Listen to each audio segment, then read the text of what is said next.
The floor indicator reads 47, and you have been pressing the lobby button for the last 11 minutes.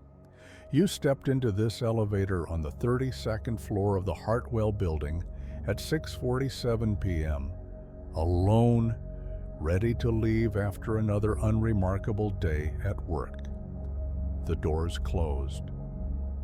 The car began to descend, and then it kept descending, past the lobby, past the basement levels, past any floor number that should exist. The digital display ticked down through negative integers you had never seen, numbers that made no architectural sense, numbers that suggested depths beneath the city that no one had ever mapped or acknowledged. Your phone has no signal. The emergency call button produces only a soft, rhythmic clicking, like something tapping against metal from very far away. The fluorescent light above you flickers at irregular intervals, casting your reflection in the polished steel doors in stuttering fragments. You look pale, you look afraid, you look like someone who is beginning to understand that they made a mistake by entering this space. The descent continues. The elevator moves smoothly, professionally, as if this journey into impossible depths is exactly what it was designed for. There is no shuddering, no mechanical protest, no indication that anything is wrong except for the numbers on the display, which have now reached 63. You try to remember the building's layout. You have worked here for 4 years.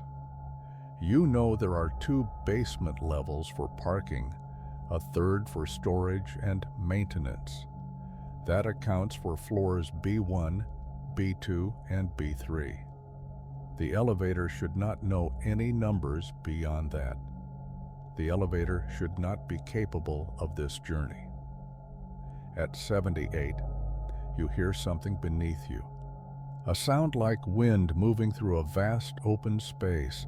A sound that suggests the elevator shaft has opened into a cavity far larger than any structure beneath a city building. The air in the car grows colder, not dramatically, not like a freezer, but enough that you notice your breath beginning to mist slightly when you exhale.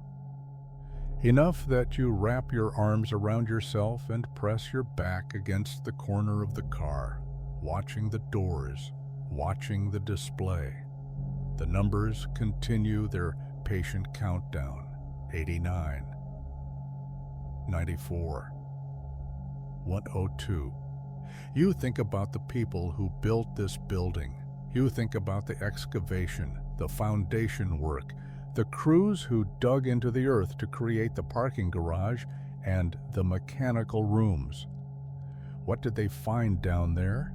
What did they choose not to report? You imagine workers in hard hats standing at the edge of a pit that went deeper than their plans indicated, staring into darkness that swallowed their flashlight beams, deciding collectively and silently that some discoveries are better left unacknowledged. At 1:27, the elevator stops. The sudden stillness is worse than the descent. The car hangs motionless in its shaft, and for a long moment there is only silence, only the sound of your own breathing, only the hum of the fluorescent light above you. Then you hear it clearly for the first time. Something is breathing on the other side of the doors. It is not a human breath.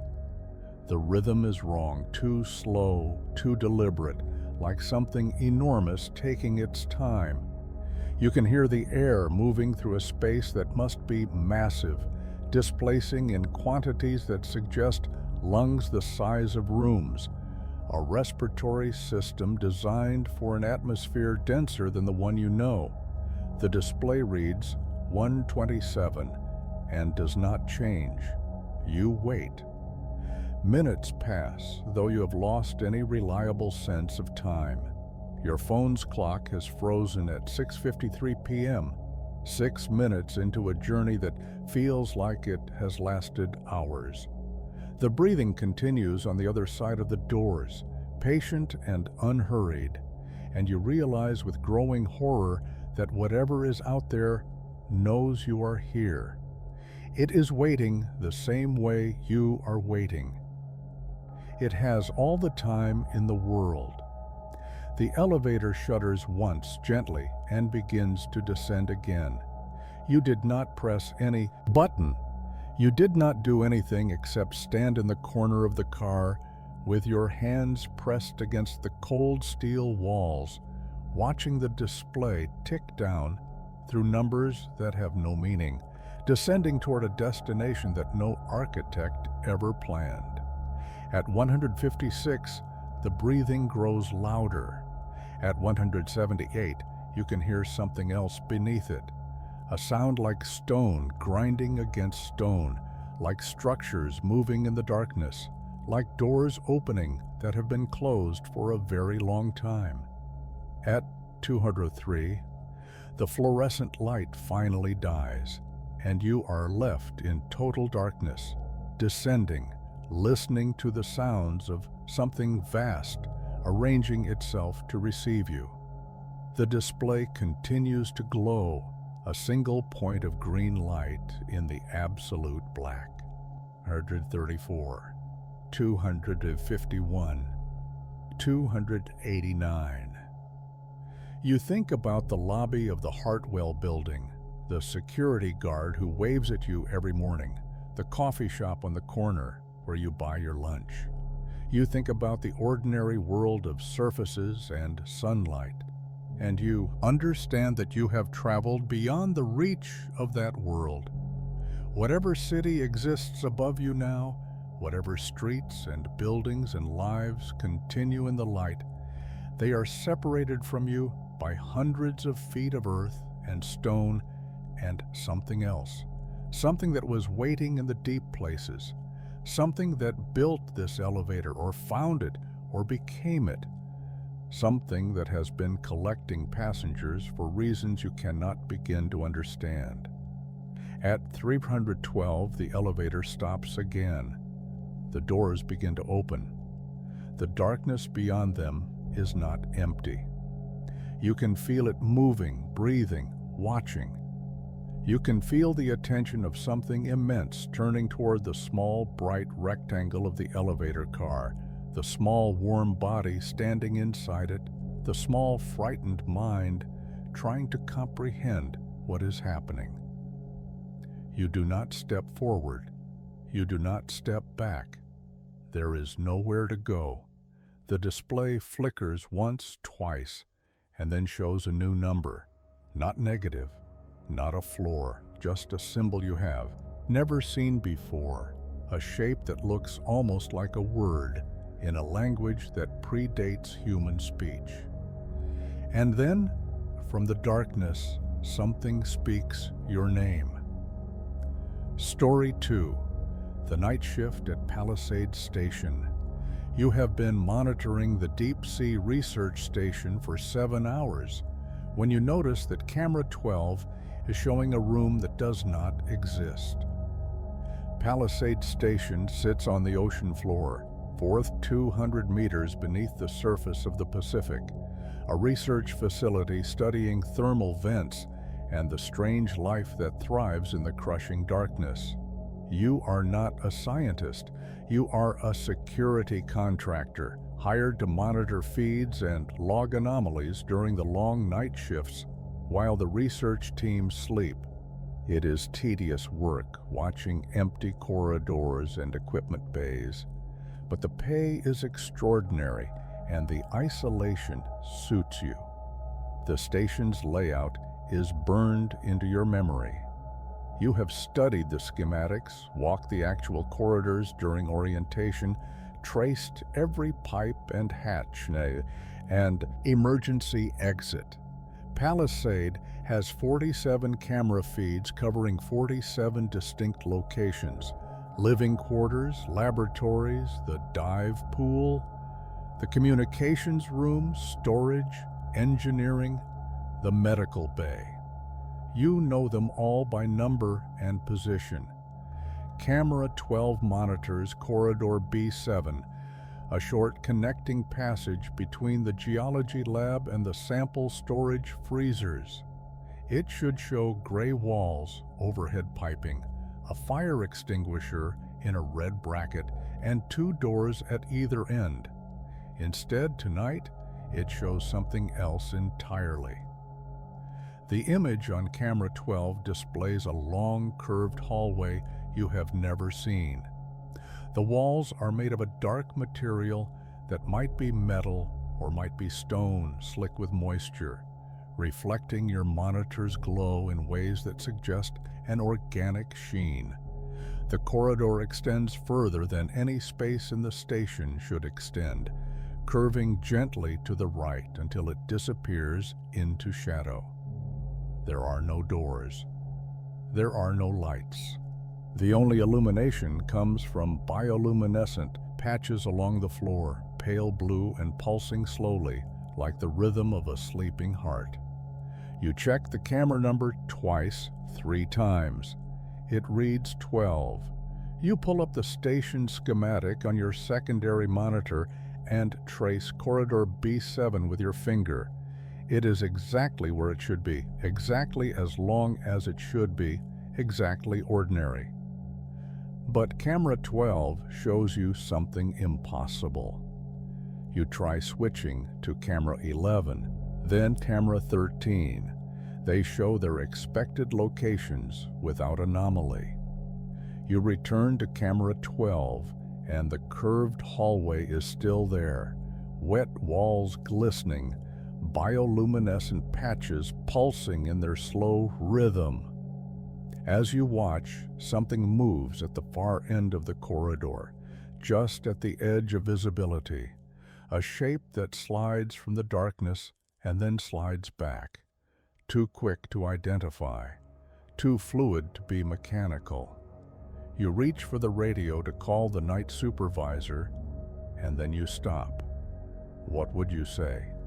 That camera 12 is showing you a hallway that cannot exist? That you think you saw something moving in a space that the station's blueprints insist is nothing but a standard corridor?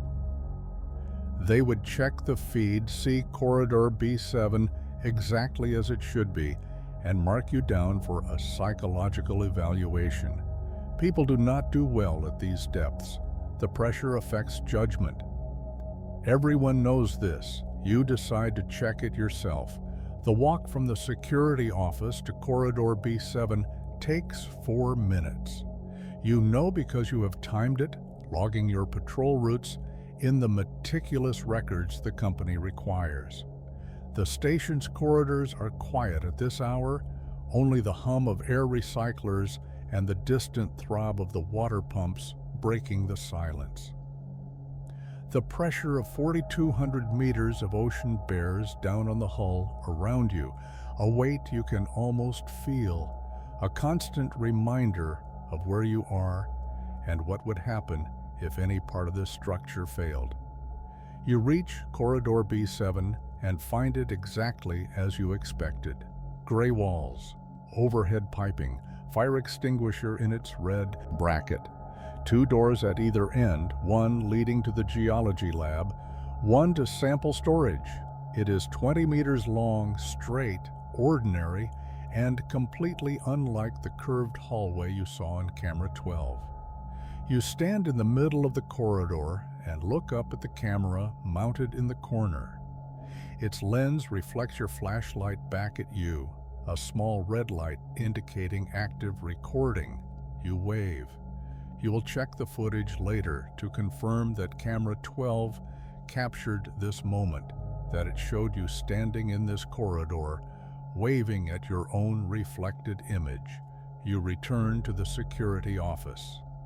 On your monitors, camera 12 still shows the curved hallway with its wet walls and bioluminescent floor. You are not in the image. The corridor you just walked is not in the image. The camera is recording something else, some other place, some other version of the station that exists in parallel with the one you inhabit, And now, as you watch, the shape at the far end of the hallway moves again. It comes, closer this time, sliding along the curved wall with a motion that suggests neither legs nor wheels, but something else. Something that flows like water or oil, something that leaves a glistening trail on the dark surface behind it. It moves closer and then stops, and you realize with a lurch of nausea that it is looking at the camera. It knows it is being watched. The bioluminescent patches pulse faster. You grab the radio. You do not care anymore how it sounds. You will call the supervisor, you will call the captain, you will call anyone who will listen. Your finger finds the transmit button, and then camera 12 flickers, and you see yourself. You are standing in the curved hallway. You are standing on the bioluminescent floor, your face pale in the blue light, your eyes wide with terror. You are looking directly at the camera, directly at yourself, watching yourself. And behind you, rising from the shadows, the flowing shape emerges fully into view. It has no face. It has no form. You can name. It is simply there, vast and wet and patient, reaching toward the version of you that stands in the corridor that does not exist. The image freezes. Camera 12 goes dark. When it comes back online 3 seconds later, it shows corridor B7, gray walls, overhead piping, fire extinguisher, 2 doors. But you can hear something now, very faint, coming from somewhere in the station. A wet, sliding sound, like something large moving through spaces too small to contain it. A sound that seems to come from everywhere at once, from inside the walls, from beneath the floors, from the corridor you walked 4 minutes ago that may or may not still be the corridor you remember. The bioluminescent glow begins to spread beneath your feet. Story 3. The Archive of Forgotten Sounds. The recording studio has been abandoned for 37 years, but when you play the tape marked Voice Test, Do Not Duplicate, you hear your own name spoken clearly, followed by today's date.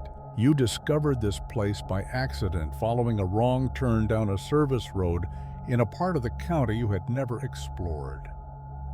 The building emerged from the overgrown trees like a gray concrete memory, its windows dark, its parking lot cracked and colonized by weeds. A sign near the entrance, faded almost to illegibility, read, Meridian Audio Laboratories. Restricted access. You are a sound engineer. You have spent your career in modern studios with digital equipment and climate-controlled rooms. But something about this forgotten facility called to you, something about the architecture of an era when sound was captured on physical media, when every recording was an act of inscription rather than mere data storage.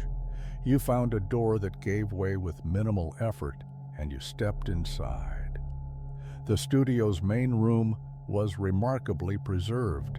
Acoustic panels lined the walls, their fabric dusty but intact. A mixing console from the 1980s dominated the center of the space, its faders still aligned, its meters frozen at 0. Cables coiled neatly in corners. Microphones stood on their stands like patient sentinels. And in the storage room behind the control booth, you found the tapes. Hundreds of them, maybe thousands, arranged on metal shelving that reached from floor to ceiling. Quarter-inch reels, half-inch reels, cassettes, diet tapes, formats you recognized, and formats you had only read about. Each one labeled in the same precise handwriting, dates ranging from 1967 to 1987, descriptions that ranged from mundane to inexplicable. Piano tuning session, March 1972. ambient field recording, location unknown, experiment 7C, participant response logs, voice test, do not duplicate. That last label caught your attention. You searched the storage room until you found a reel-to-reel player that still functioned, its power cord surprisingly intact, its mechanisms responding smoothly when you threaded the tape. You pressed play, static, a faint hum, and then, clear as a phone call, a voice spoke your full name and today's date. You stopped the tape, you rewound it, you played it again. The same voice, your name, today's date. Spoken in a tone that suggested neither surprise nor urgency, merely statement, merely fact, as if whoever made this recording 37 years ago knew exactly when you would find it and exactly who you would be. The tape continued past the identification. The voice began to describe the room you were standing in with perfect accuracy.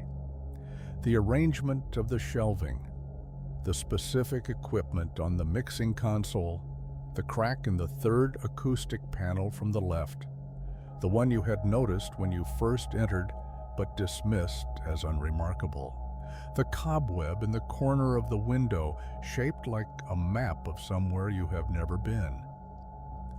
You look at the cobweb. It is exactly where the voice described. It does look like a map, though you cannot say of what. The recording continues. The voice describes you now, your height, your weight, the clothes you are wearing, the small scar on your left hand from a childhood accident. It describes the expression on your face, the particular quality of your fear, the way your breathing has quickened and your hands have begun to tremble. It describes thoughts you are having that you have not spoken aloud, doubts and terrors that exist only in the privacy of your own mind. You try to stop the tape. The button does not respond. The reels continue to turn, pulling the magnetic ribbon through the heads, speaking your secrets into the dusty air of the abandoned studio. The voice tells you about the purpose of Meridian Audio Laboratories.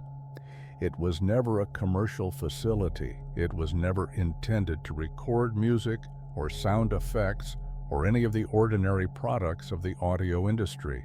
The laboratory existed to capture something else, something that required the specific properties of magnetic tape, something that could be stored and studied and eventually, if the research proved successful, released. You learn that sound is not merely vibration. Sound is a kind of presence, a form of being that exists in the spaces between frequencies, in the silence between notes, in the gaps where hearing fails and something else begins. The researchers at Meridian discovered how to capture these presences.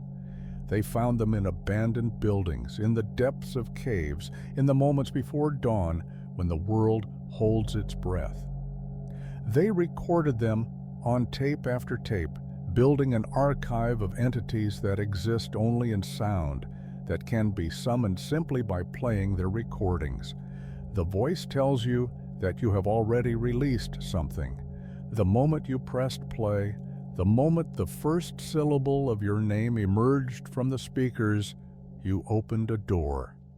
The presence encoded on this tape has been waiting 37 years for someone to open it, waiting with a patience that only something inhuman could sustain, waiting for you specifically, for the exact configuration of your consciousness, for the particular resonance of your listening mind. The tape runs out. The reels stop turning. The silence that follows is not empty. You can hear it now in the frequencies beneath hearing, in the spaces between the dust motes falling through the light.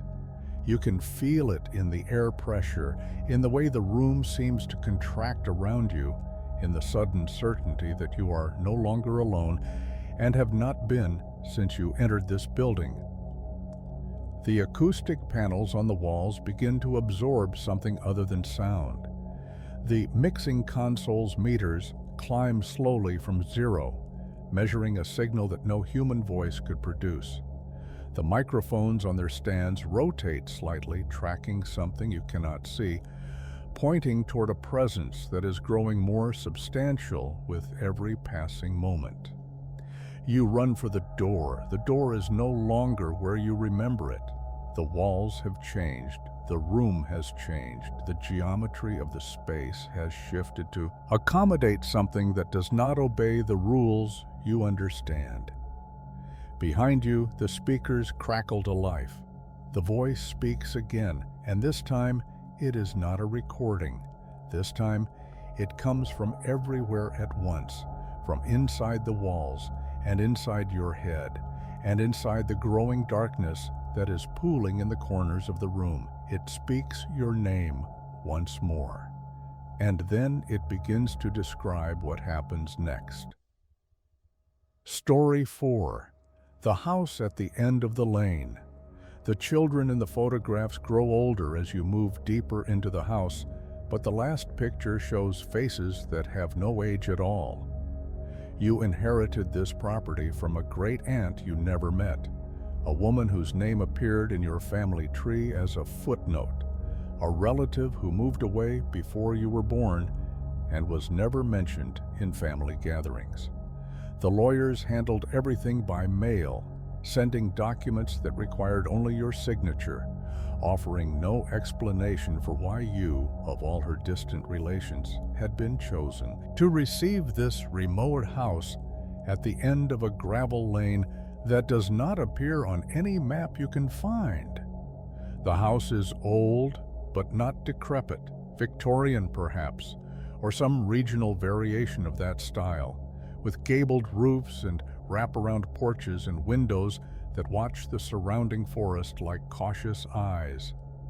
When you arrive, you find the interior clean, maintained, as if someone has been caring for it despite your great-aunt's death 6 months ago. There is food in the pantry, fresh linen on the beds, logs stacked beside fireplaces that show recent ash. And there are photographs everywhere. They hang on every wall, crowd every mantel and shelf, fill albums that sit on the coffee tables and bedroom nightstands. They show the same group of children, 3 boys and 2 girls, captured across what appears to be decades of their lives. In the earliest photos, they are toddlers playing on the porch you just crossed to enter the house. In later ones, they are school-aged, then teenagers, then young adults, always together, always in or around this house, always looking at the camera with expressions that become harder to read as they age. You recognize none of them. They do not appear in any family records you have ever seen. The photographs are arranged chronologically, though not obviously so. You only notice the pattern as you explore, moving from the front rooms toward the back of the house. The children in the parlor are youngest, perhaps 3 or 4 years old. The children in the dining room are a few years older. By the time you reach the kitchen, they have reached adolescence, their faces lengthening, their expressions deepening into something you cannot quite name. The back hallway leads to the oldest photographs. Here the children have become adults, their features settled into maturity, their eyes carrying the weight of years. But something is wrong with these images. The quality degrades as the subjects age, as if the cameras or the film or something else failed to capture them properly. Their faces blur at the edges. Their eyes do not reflect light the way eyes should. Their smiles, in the photos where they smile, reveal teeth that seem too numerous, arranged in rows that extend further back than human mouths allow. You reach the last room, a study perhaps, or a private sitting room, its walls covered floor to ceiling, with photographs of the 5 children at their oldest. Except they are no longer old. They are no longer anything you have a word for. The faces in these photographs have collapsed into something else, something that retains the general shape of human features but abandons all the specifics. Eyes that are too large and too dark, pupils that fill the entire socket, gazing out at you from frames hung at every angle. Mouths that have widened and lengthened, stretching across faces that no longer match the skulls beneath them. Skin that has taken on a quality like old paper, like dried leaves, like something that was once alive and has been preserved past any natural timeline. And in the very center of the wall, one photograph larger than all the others, showing the 5 of them standing on the porch of this house, arranged exactly as they were in that first photo you saw in the parlor. The same poses, the same positions, the same hand gestures and head tilts. But the bodies in this final image are not the bodies of children or adults or anything that walks in daylight. They are something else, something that grew from those children over years or decades or centuries, something that lived in this house and changed and waited. The photograph is dated 1 week ago. You hear a sound from the parlor back at the front of the house. Footsteps on the hardwood floor, light and quick, like children running. Laughter echoes down the hallway, the laughter of young voices that have not yet learned what they will become. You hear a camera shutter click, old and mechanical, capturing a moment that will be added to the collection. You turn toward the sound and find that the hallway behind you has changed. The photographs on the walls are different now. They show you. They show your arrival, your exploration, your growing horror as you discovered the truth of this place. They show your face from angles that no camera could have captured, your expressions at moments you did not know you were being observed, and in the final photograph, the one closest to where you stand, your face has already begun to blur at the edges. Your eyes already slightly too large, your smile already extending further than it should. The children laugh again, closer now, and you realize they have been waiting for you, not because you inherited the house, not because you were chosen by some distant relative, but because you are the next in the collection, the next subject in a photographic study that has continued for generations, documenting a transformation that takes place here in these rooms, on this floor where children play and grow and become something that no longer needs to leave. The camera clicks again, and somewhere in the house, a new photograph is being hung on the wall, showing your face just as it is now, just before it begins to change. Story 5. The Cartographer's Error. The survey team has been walking for 3 days, and the forest they are mapping should have ended 40 miles ago. You are the team's cartographer, responsible for recording every feature of this wilderness that a development company wants to transform into something profitable. You have mapped forests before, dozens of them, charting streams and ridgelines and boundaries with the precision your equipment allows. This assignment was supposed to be routine. 2 weeks in the field, standard grid survey, comprehensive documentation of terrain that would soon be cleared for housing developments or industrial parks or whatever the company had planned. But the forest refuses to end, according to your GPS coordinates. You crossed the eastern boundary on the morning of the 2nd day. According to the satellite imagery you studied before departure, you should have emerged into farmland, then highway, then the outskirts of a small town called Millbrook that appears on every state map. Instead, the trees continue in every direction, the same species you have been cataloging since you entered. the same undergrowth, the same quality of light, filtering through canopies that stretch unbroken to every horizon. Your equipment has begun to malfunction. The GPS units show coordinates that shift randomly, placing you in locations hundreds of miles from each other between one reading and the next. Compasses spin without settling on any consistent north. The radios produce only static, dense, and textured, almost like voices speaking in a language that was never meant for human ears. The rest of the team grows more uneasy with each passing hour. There are 5 of you in total, experienced professionals who have worked in remote locations across the continent. None of you have encountered anything like this. None of you can explain how a forest that appears on satellite imagery as a bounded shape, perhaps 50 square miles in total area, can continue indefinitely in every direction you walk. On the 3rd night, you make a discovery that changes everything. One of the team members, conducting her own reconnaissance while the others set up camp, finds a survey marker. It is made of stone carved with coordinates and a date, driven into the ground beside a massive oak tree. The coordinates are precise, matching the intended position of your current camp with perfect accuracy. The date carved beneath them is over 200 years old. You examine the marker more closely. The carving is not primitive. It shows evidence of tools and techniques consistent with professional surveying methods, the kind of precision that would require training and equipment.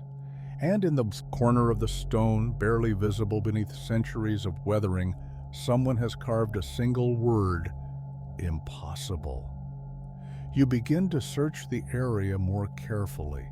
You find more markers, dozens of them scattered through the forest at regular intervals.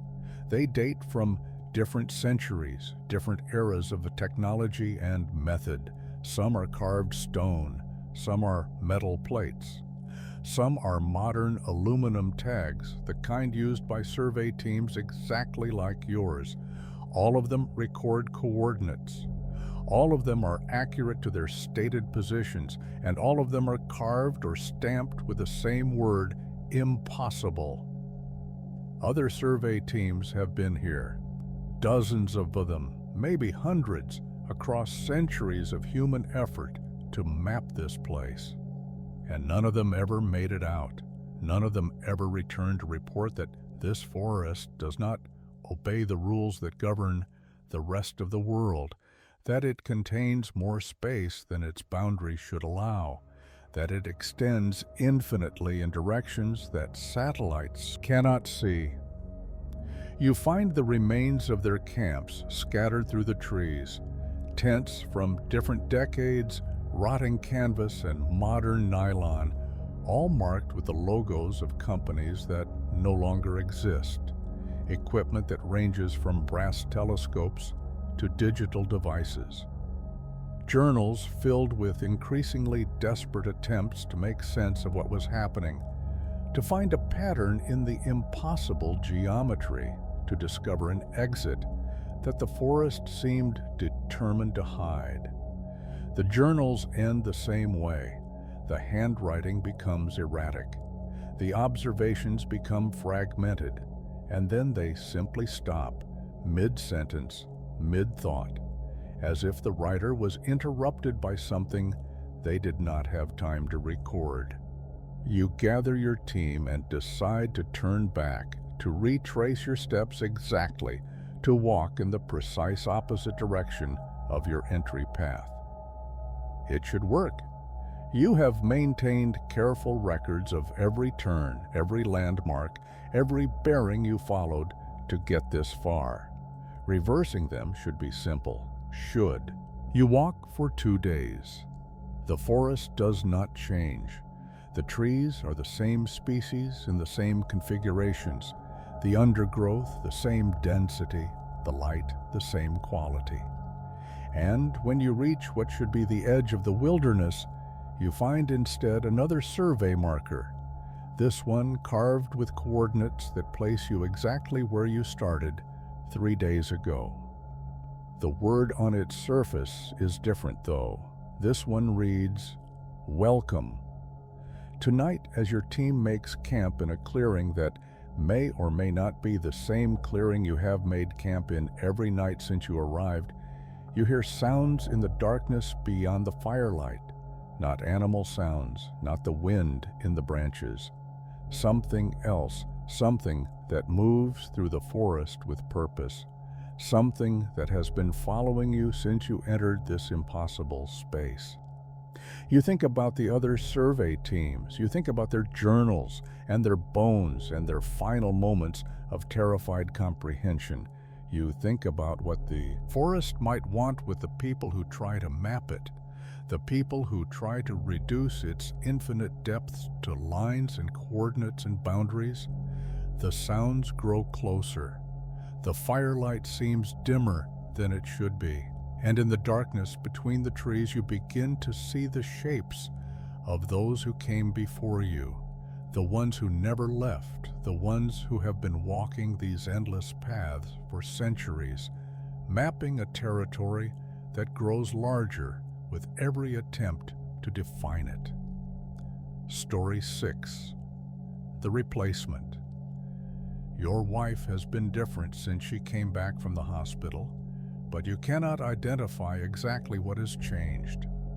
It happened 3 weeks ago, a routine procedure, outpatient surgery, something minor enough that the doctors assured you she would be home by dinner. And she was.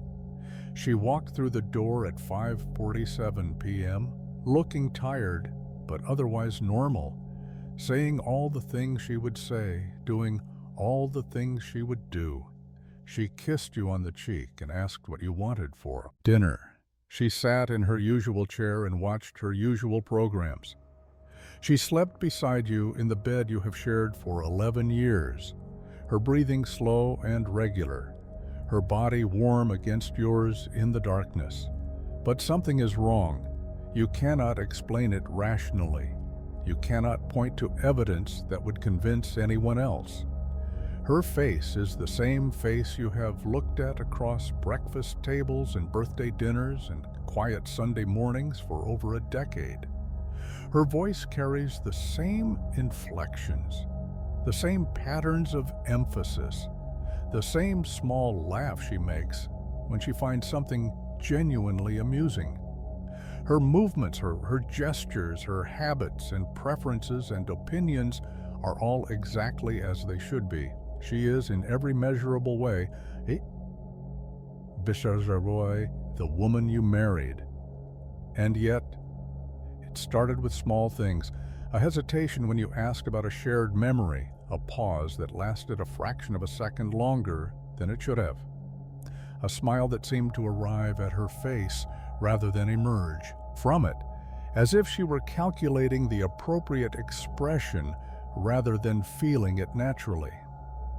A way of looking at you when she thought you were not watching, an attention that felt more like study than love, more like observation than affection. You told yourself you were being paranoid. The surgery, even a minor one, can affect people in subtle ways. Recovery takes time. She was probably exhausted, probably medicated, probably just not quite herself yet. These things pass. You would wait, and she would return to normal, and you would laugh about your foolish concerns. But she did not return to normal. She remained different in ways you could not name, in ways that accumulated like snow on a rooftop, individually weightless, but collectively dangerous. You began to test her without admitting what you were doing. You mentioned events from your past and watched her reactions. You asked about details only she should know, intimate specifics of your shared history, and noted how she responded. Sometimes she answered correctly, sometimes she did not. And sometimes, most disturbingly, she answered correctly but in the wrong way, with words that were accurate but delivered as if she had memorized them rather than lived them. You started sleeping with one eye open, metaphorically at first, and then literally.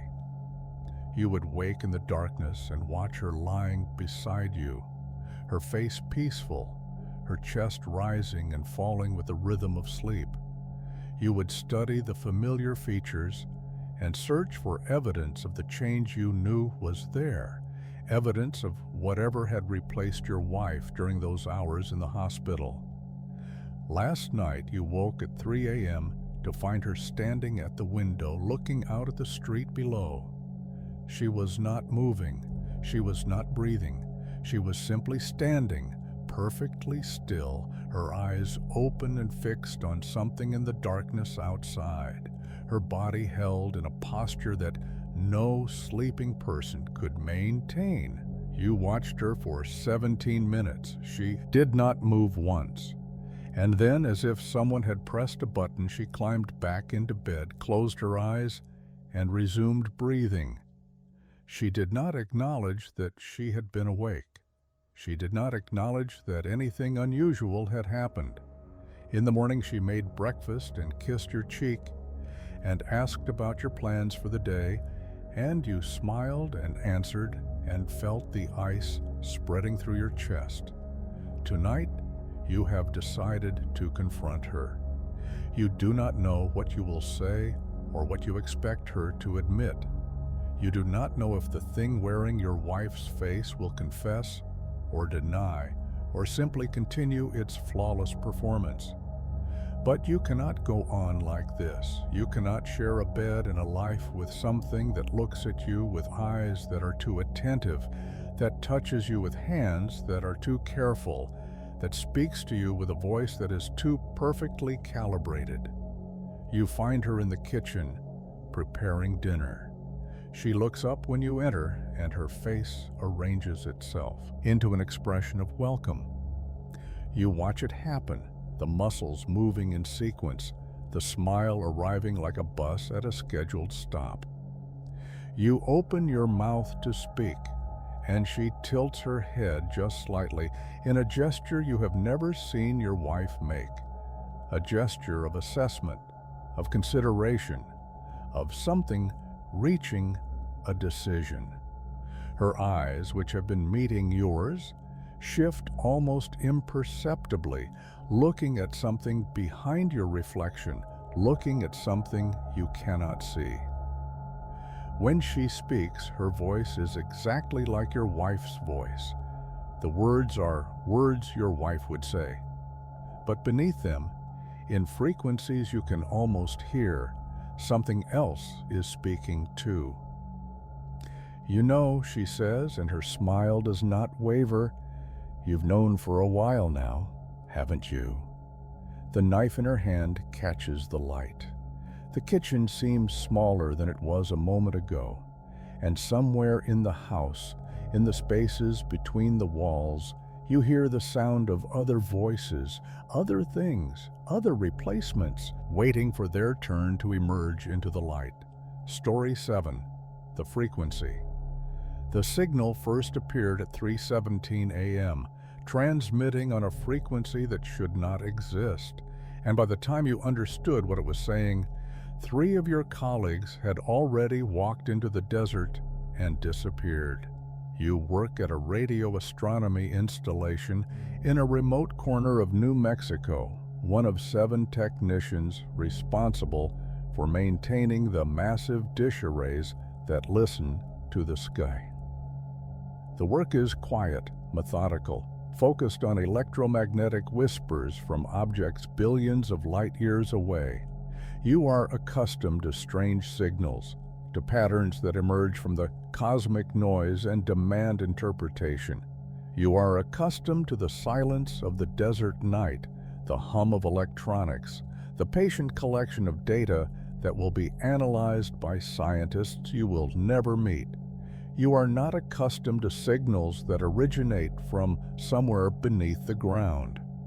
The first anomaly was a spike in the baseline. Readings, a burst of activity on instrumentation designed to detect signals from space. The data made no sense. The direction was wrong, the intensity was wrong, the frequency occupied a bandwidth that your equipment should not have been capable of receiving. When you reported it to the night supervisor, she ran her own analysis and concluded that the reading was an artifact, a glitch in the system, nothing worth investigating further.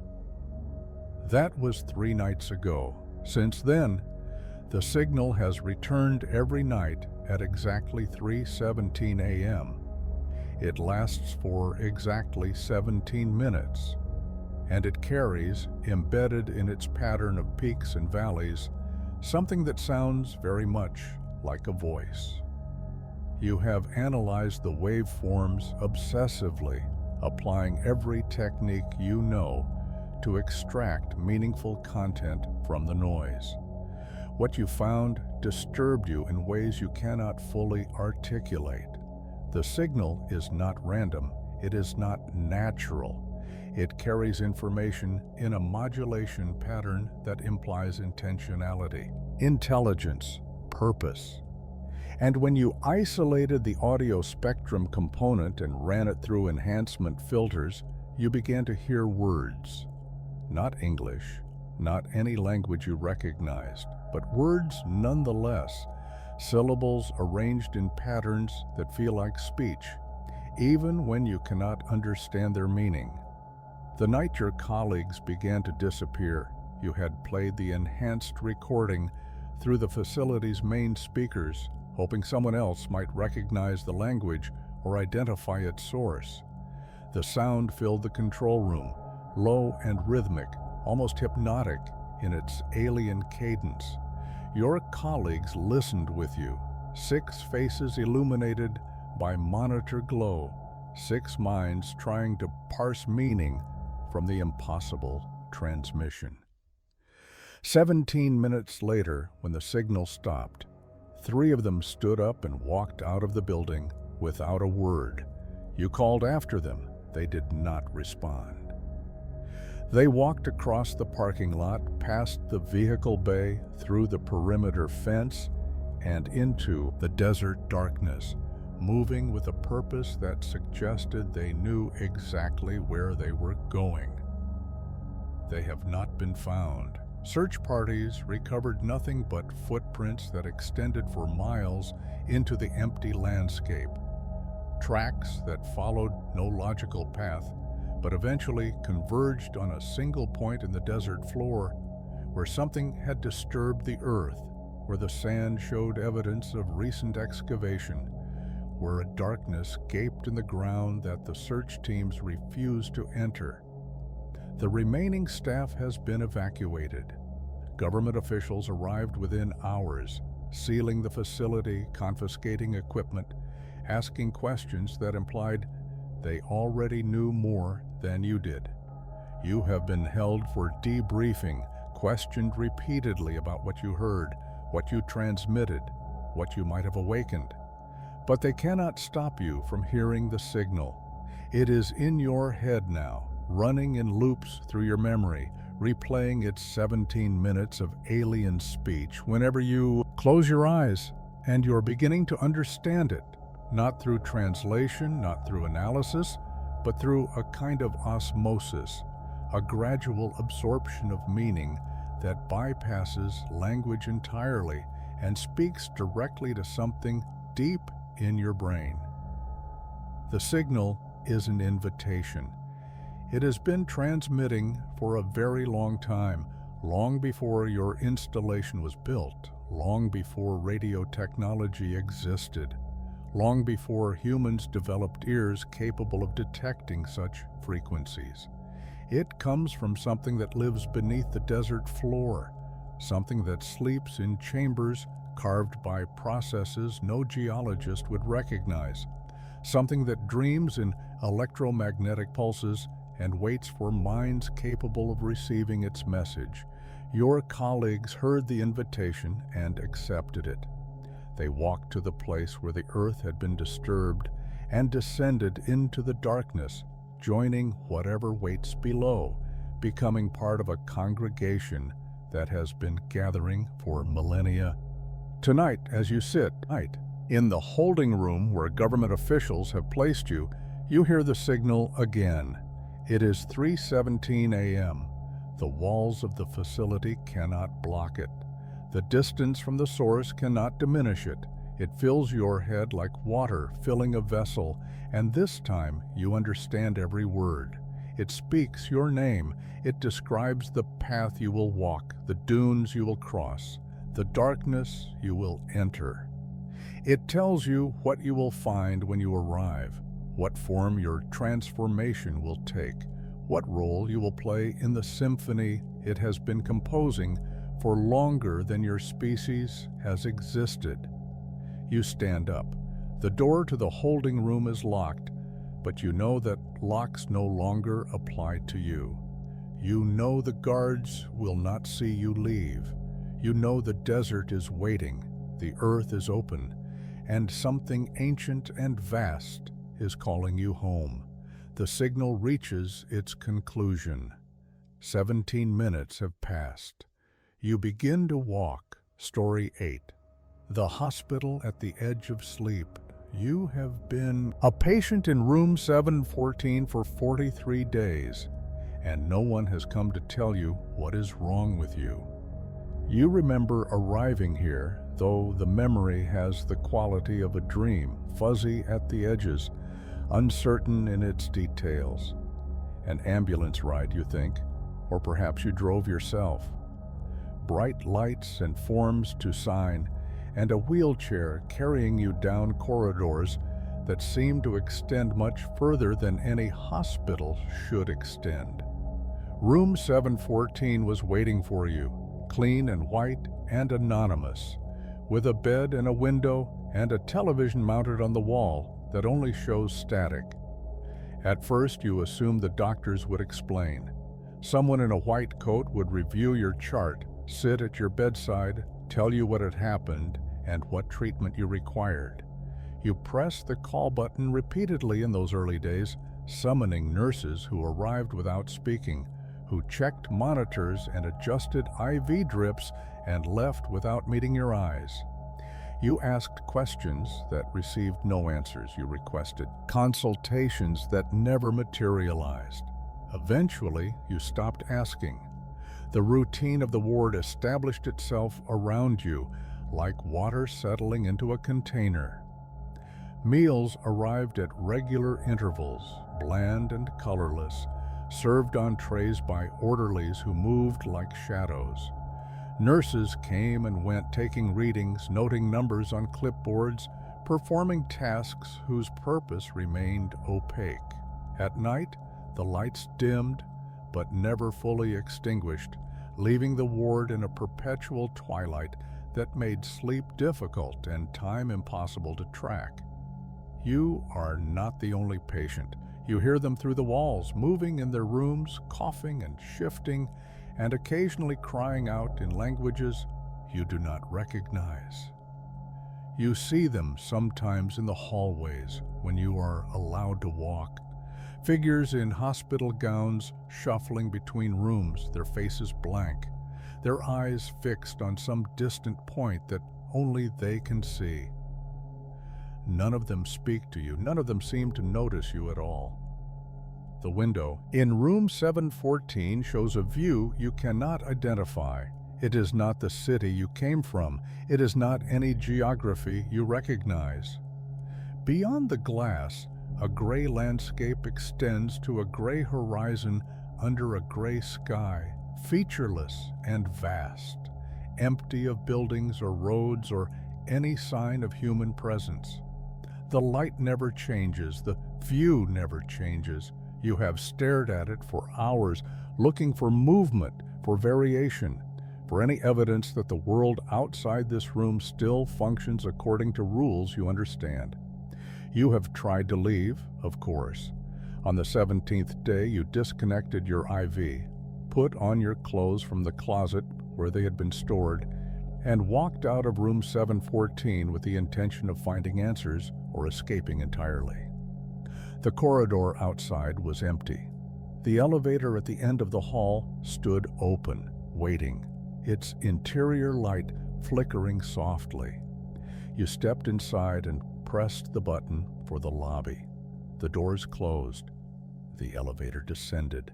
When the doors opened again, you found yourself in another corridor, identical to the one you had left, with room 714 waiting at its end. You tried again, and again and again. Stairs led to floors that led to stairs that led to the same floor. Exit doors opened onto corridors that returned you to your starting point. The hospital's geometry folded back on itself like a maze with no solution, like a puzzle designed by something that did not want you to leave. On the 29th day, you found another patient who could speak. She was in room 713, just beside yours. A woman whose age you could not estimate, whose face carried an expression of profound exhaustion. She told you she had been here for years, or centuries, or no time at all. She told you that everyone in this ward was waiting for the same thing, a diagnosis that never came, a treatment that never began, a recovery that never completed. She told you that the hospital was not a hospital at all, that it was something else, something that had taken the shape of a hospital because that was a form humans understood, a place where sick people go to be fixed. But no one here was sick. No one here was being fixed. Everyone here was simply being kept, held in these white rooms and gray corridors, sustained by meals that arrived without origin and monitored by staff that served no human agency. Kept for what purpose, she could not say. Kept by what entity, she could not imagine. Kept until something changed, something shifted, something finally decided what to do with the patients it had collected. She told you to watch the hallways at night, when the lights dimmed lowest. She told you to watch for the doctors who made rounds at hours no staff should be working, who entered rooms without opening doors, who stood at bedsides and observed their patients with eyes that caught the light wrong, that reflected nothing, that studied human faces with an attention that was too intense, too thorough, too hungry. She told you not to let them catch you watching. Tonight, at the hour she described, you stand at your door and look through the small window into the corridor. The lights have dimmed to their lowest setting, casting the hallway in shadows that pool like liquid against the walls. And from somewhere beyond your field of vision, you hear footsteps approaching. Not the soft shoes of nurses, something heavier, more deliberate, marking time with a rhythm that does not match human walking. The doctors are making their rounds. You press your eye to the window and wait, and somewhere in the hospital that is not a hospital, in the ward that exists for purposes you cannot understand, something enormous pauses outside your door. Story 9. The Inheritance. Your grandmother's house has a room that was not there when she was alive, and something inside it has been waiting for a family member to notice. You came here to sort through her belongings, a task you had been avoiding since the funeral 3 months ago. The house stands alone at the end of a dirt road, in a part of the state you barely knew as a child.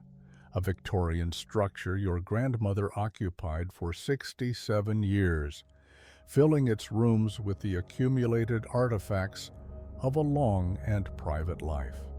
The lawyer told you everything was yours now, the furniture and silverware and faded photographs, the secrets and silences your grandmother guarded, the history of a woman you loved but never truly understood.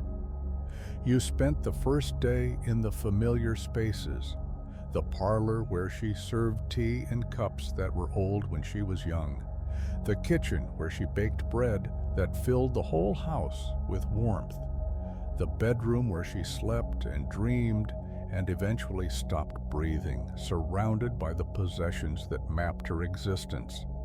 Everything was as you remembered, dusty but preserved, waiting for someone to decide what would be kept and what would be discarded.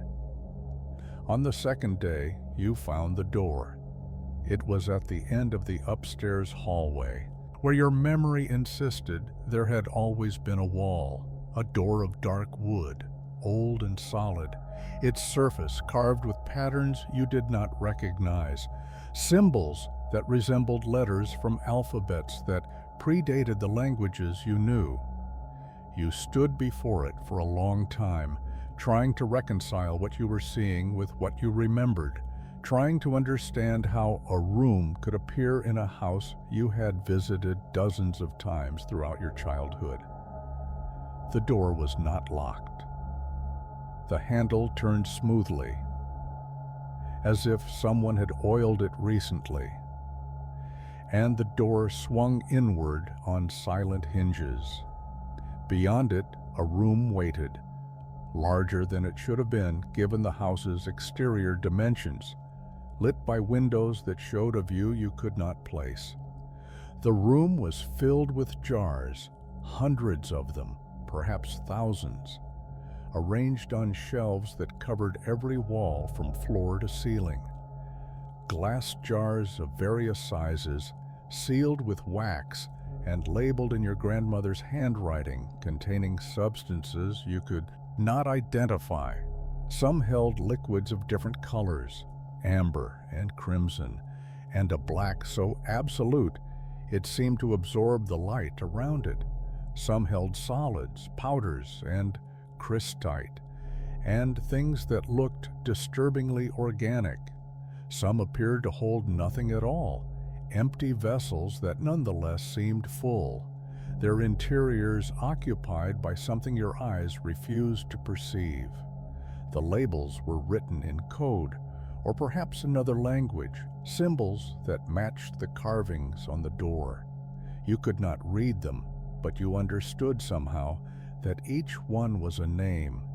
Each jar contained something that had once answered to a specific designation, something your grandmother had collected and preserved and hidden in this room that should not exist.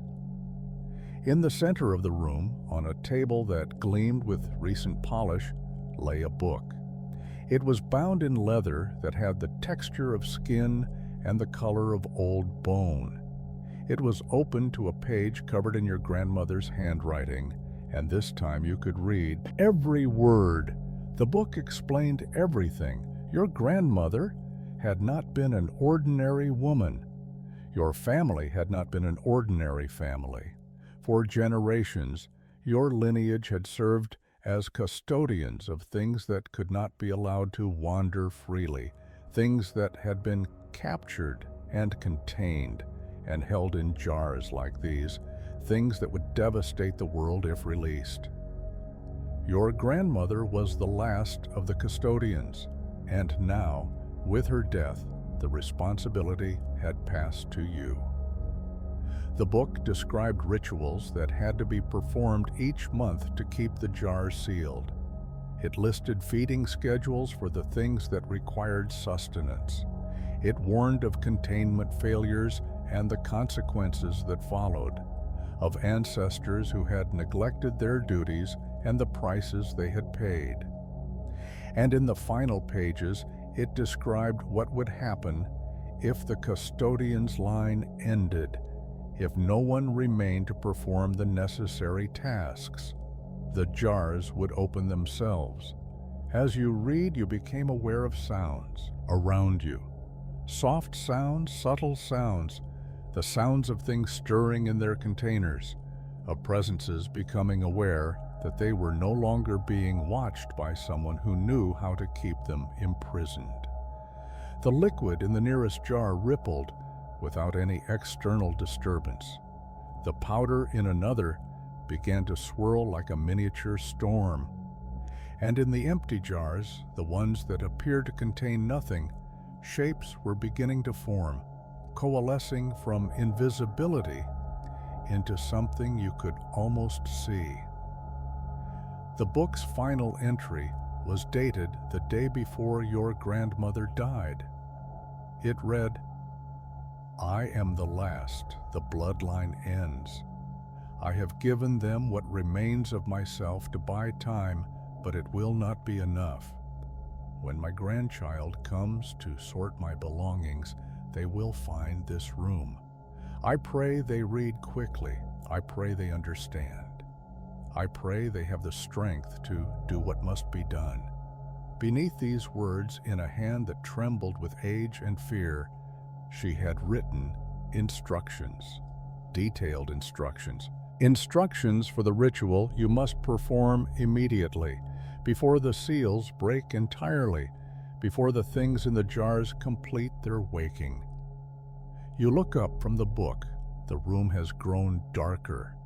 The windows show a view of somewhere else now, a landscape that does not exist under any sky you know. And all around you, in their hundreds and thousands, the jars are beginning to glow with the contained fury of things that have waited a very long time to be free. Story 10. The Last Station. The subway car stopped 23 minutes ago. The lights went out 19 minutes ago, and 2 minutes ago, something outside the windows began to tap.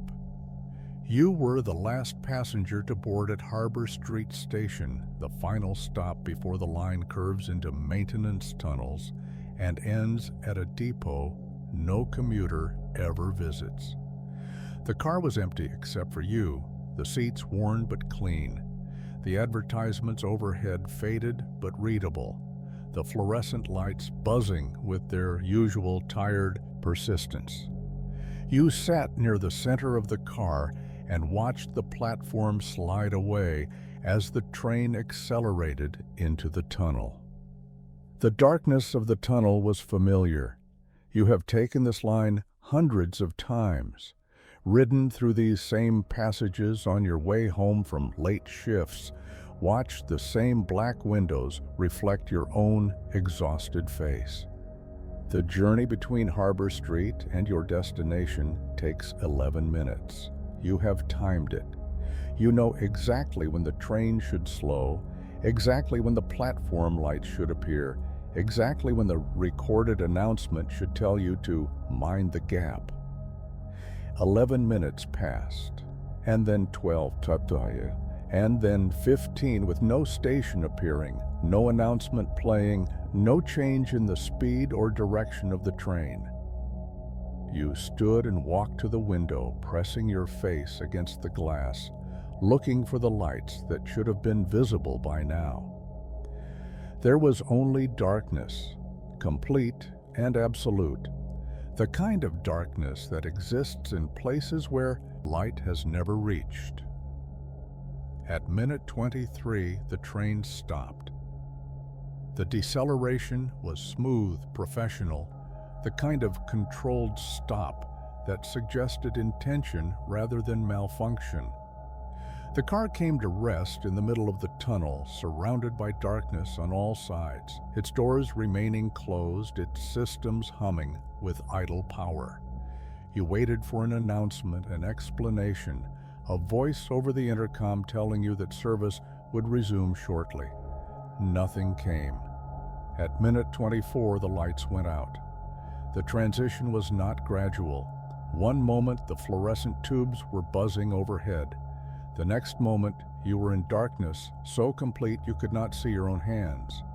You fumbled for your phone, found it in your pocket, activated the flashlight. The beam illuminated the interior of the car, the empty seats, the blank windows, the closed doors that would not respond to any button you pressed. You shouted, you pounded on the windows, you searched for emergency exits, emergency intercoms, anything that might connect you to the world above, to the functional subway system you had been riding moments ago. There was nothing, The car had become a sealed container, a capsule suspended in darkness, cut off from everything you knew. That was 19 minutes ago. The tapping started 2 minutes ago. It came from outside the windows, from the tunnel walls or something moving against them. A rhythmic sound, patient and regular, like fingers drumming on glass, like something testing the barrier between you and the dark. You shone your flashlight at the sound, but the beam revealed nothing beyond the window, only blackness that seemed to swallow the light before it could reach whatever was making the noise. The tapping moved. It started at the rear of the car and traveled forward, following the windows, approaching your position with a deliberation that suggested intelligence, purpose, curiosity. You backed away from the windows, moving toward the center of the car, your flashlight beam swinging wildly as you tried to track the sound. It stopped directly beside you. The tapping paused. And then, from the darkness beyond the glass, something pressed against the window from outside. You saw it in the brief moment before your flashlight flickered and died. A shape, pale and indistinct, flattened against the exterior of the window like a face pressed to glass. Features that might have been human once but had stretched and distorted into something else. Something that lived in the spaces between stations, something that waited in the tunnels where no trains were supposed to stop. The darkness was complete now. Your phone was dead. The only sound was your own breathing and the tapping, which had resumed, closer now, accompanied by a new sound, a slow scraping, like something testing the seals around the doors.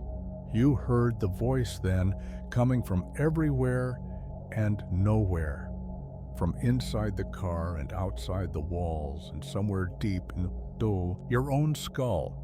It spoke in a language that was not a language, in syllables that conveyed meaning without translation, telling you things about the subway system you had ridden all your life, things about the tunnels beneath the city, things about the spaces that existed between the mapped stations, the stops that appeared on no schedule, the passengers who boarded trains that never reached their destinations.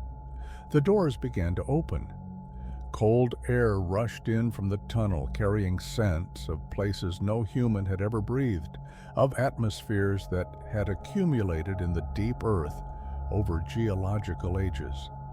And in that cold air, you felt movement, presences emerging from the darkness, shapes that had been waiting for the train to stop, waiting for the lights to fail, waiting for a passenger to be delivered to this station that exists only when the system breaks down, only when someone rides too far, only when the tunnel decides it wants to keep what has entered its depths. The tapping sound surrounded you now, coming from every direction, from the ceiling and floor and walls that were no longer the walls of a subway car, but something else, something that had grown around you while you waited in the dark. You feel hands on your shoulders guiding you toward the open doors, toward the platform that should not exist, toward a destination that will take you deeper than any tunnel has ever gone. The last thing you hear is the recorded announcement finally playing, its voice distorted and wrong, telling you the name of the station, a name made of sounds that hurt to hear, a name that will echo in the space where your mind used to be for as long as anything remains to remember it.